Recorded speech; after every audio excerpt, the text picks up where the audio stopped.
Les amis, bonjour à tous. Aujourd'hui, on va parler d'une petite Alfa, mais pas de la moins jolie des Alphas. Au contraire même, c'est la 147 Célespeed. Autrement dit, même une rareté parmi les 147, la 147 de Mathieu. Bonjour Mathieu. Bonjour Cédric. Merci de nous apporter d'abord la première 147 de 100 bornes, mais en plus une Célespeed. Une Célespeed, je vais expliquer ce que c'est. Ce qui n'est pas la plus commune. Alors pourquoi cette 147? Alors pourquoi? Déjà, j'ai une affection particulière pour les italiennes. Ok. On en a eu dans ma famille quand j'étais petit. Ma toute première voiture, c'était une Chroma Turbo IE qui appartenait à mon père au départ. Ok. On l'a eu, j'avais 12 ans et demi, j'ai appris à conduire avec et tout. Donc voilà, c'est marrant, ouais. C'est la continuité, on va dire. Et aussi, je cherchais un modèle qu'on ne voit pas à tous les coins de rue. Parce que je suis quelqu'un qui n'aime pas faire comme tout le monde, avoir une Clio par exemple comme des millions de gens, pour moi c'est juste impensable.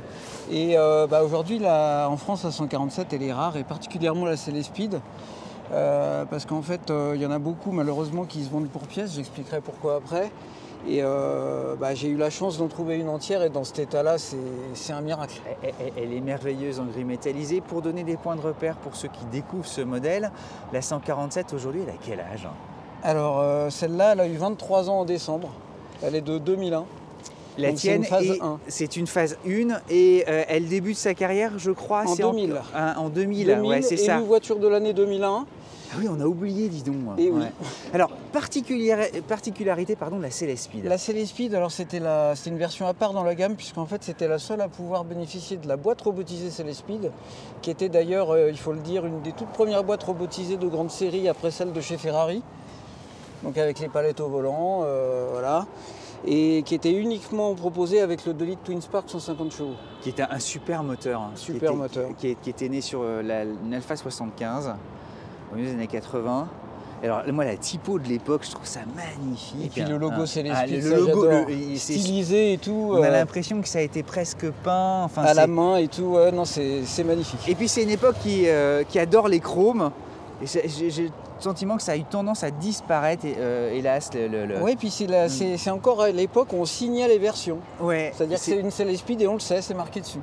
Non, c'est un charme absolument fou. Évidemment, le logo Alfa Romeo, on le dira jamais assez, mais c'est l'un des plus beaux de toute la planète.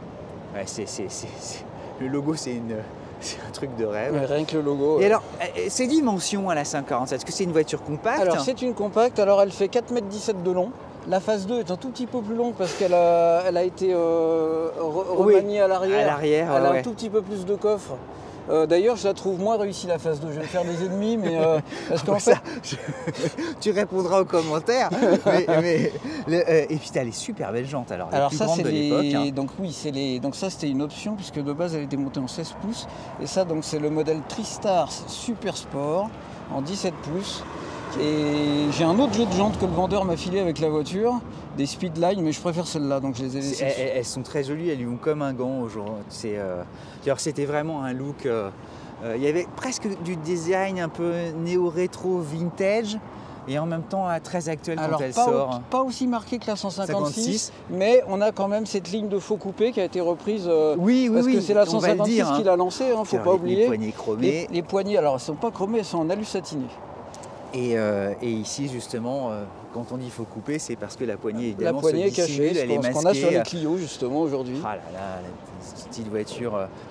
À l'époque, elle concurrençait, parce qu'avec 150 chevaux... 150 chevaux, alors... T'étais face à une Golf GTI. Exactement, c'est-à-dire que la Golf GTI, la 4 GTI, quand elle est sortie, elle avait 150 chevaux et après ils l'ont augmentée à 180, mais à cette époque-là, elle faisait la même puissance toutes les deux. Elles étaient à peu près au même prix d'ailleurs, dans les 25 000 €. Non, mais c'était... Alors c'est drôle parce qu'elle avait évidemment les Lafar qui sont là. Alors c'est une option aussi, c'est le pack hiver.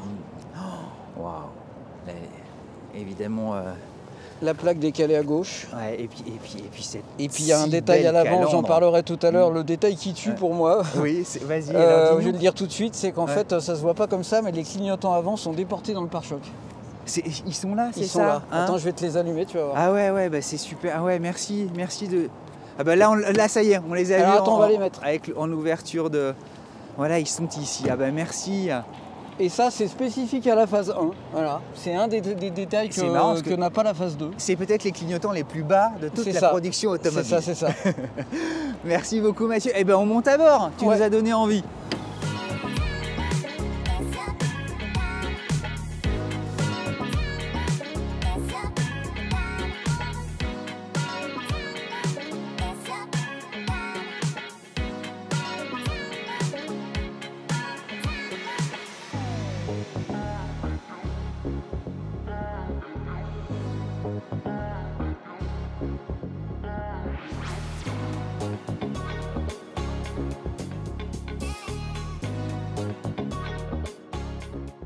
Il y a un truc qui était formidable, c'est que c'était une époque où ça y est, les alphas étaient enfin bien finis.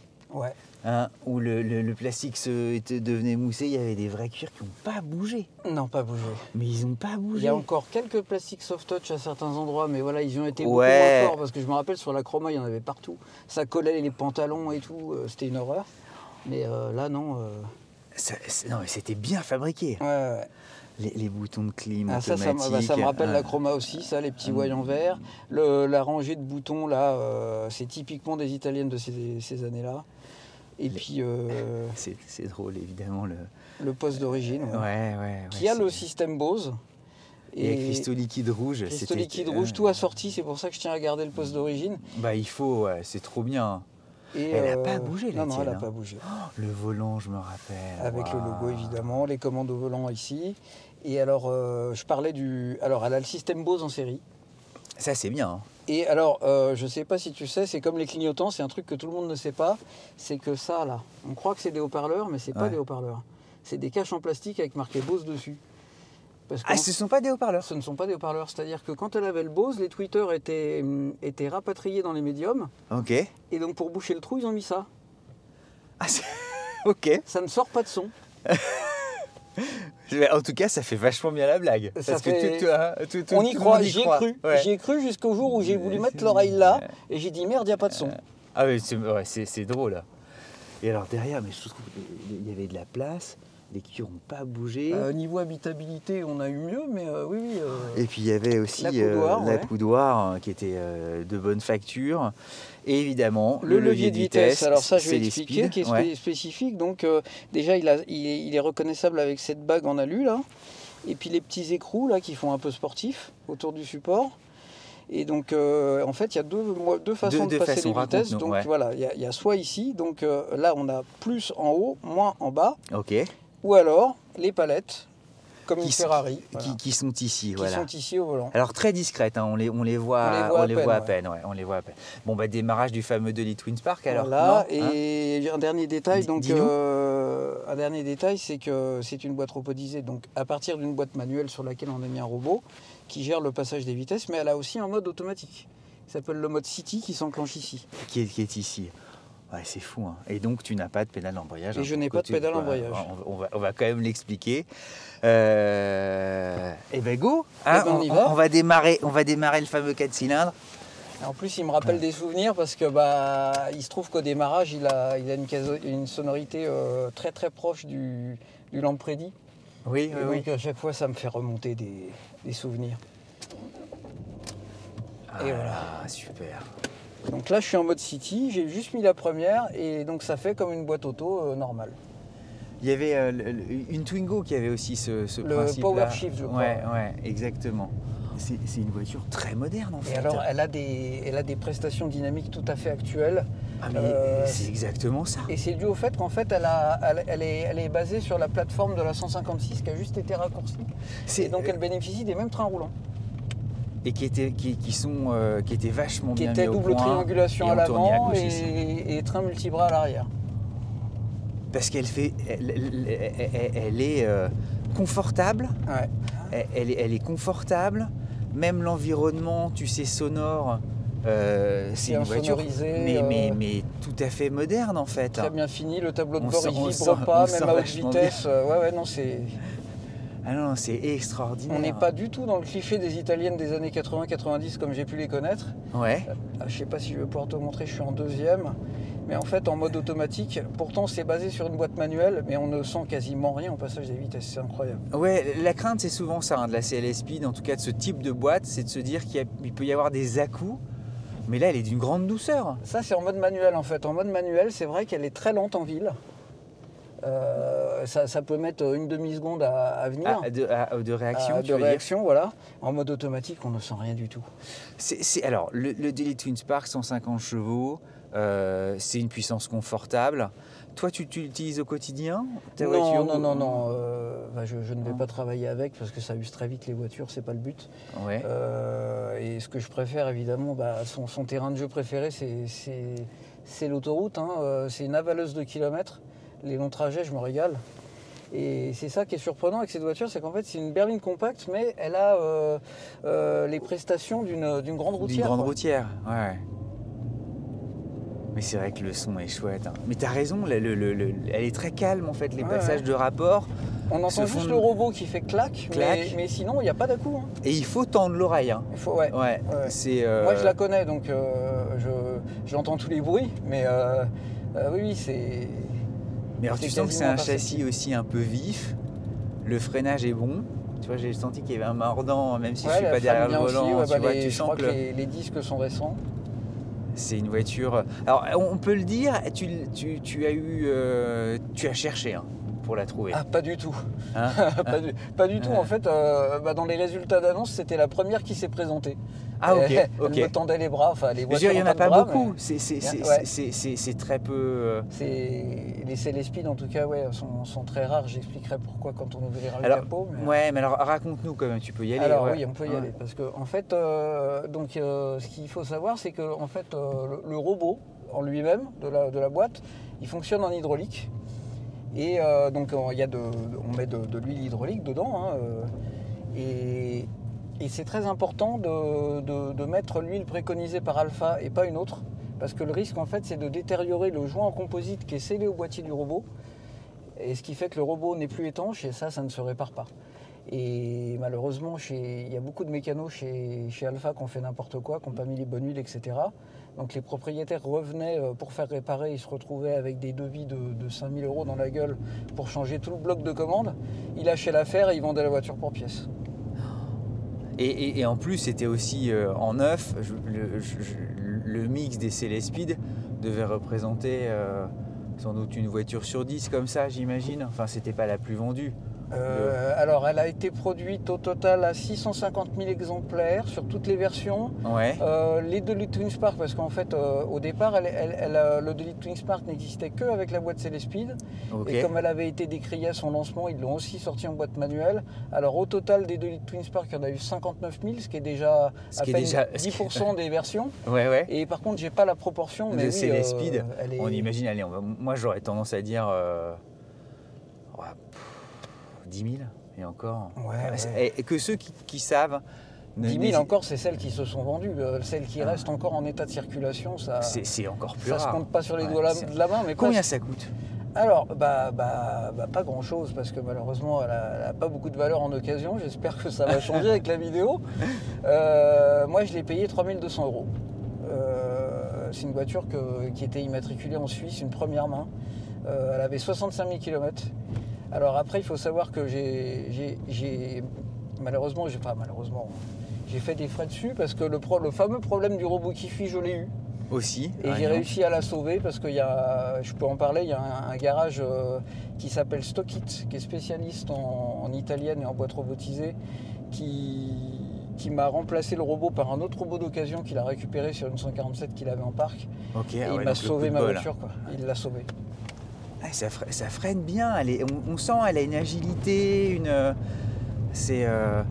en termes de performance, ça faisait quoi? Ça faisait 9 secondes 2 je crois au 0 à 100.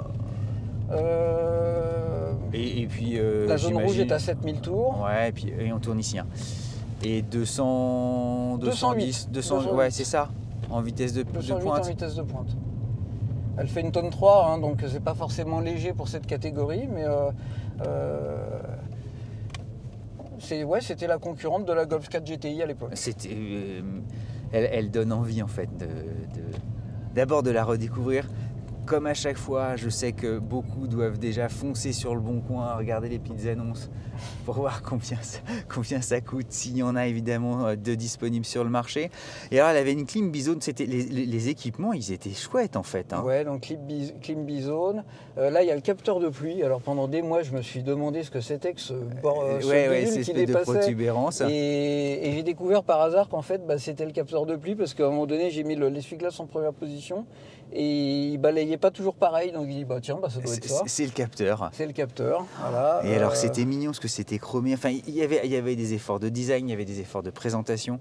On sent que c'était une époque aussi où Alfa avait le vent en poupe et avait besoin de revenir en fait au devant de la scène. C'est ça, ouais. Et les sièges, on est bien, on est très bien dedans. On est vachement bien. Hein. C'est des prestations très actuelles. Capot moteur. Capot moteur. Faut qu'on termine là-dessus. Alors, le cœur sportif, les chevaux de feu. Voilà, alors déjà, il tient tout seul avec des vérins, ça c'est appréciable. Magnifique le moteur. Et voilà. Donc, oh la vache, pardon, je vais être vulgaire, mais oh là là, c'est super. Elle a 70 000 et quelques kilomètres là. Et donc, je disais qu'il faisait le même bruit que le Lampredi, mais c'est pas le Lampredi, c'est le bloc d'après, le Pratola Serra. Tu connais ça par cœur, ouais. Qui a été utilisé sur plein de modèles Fiat de l'époque.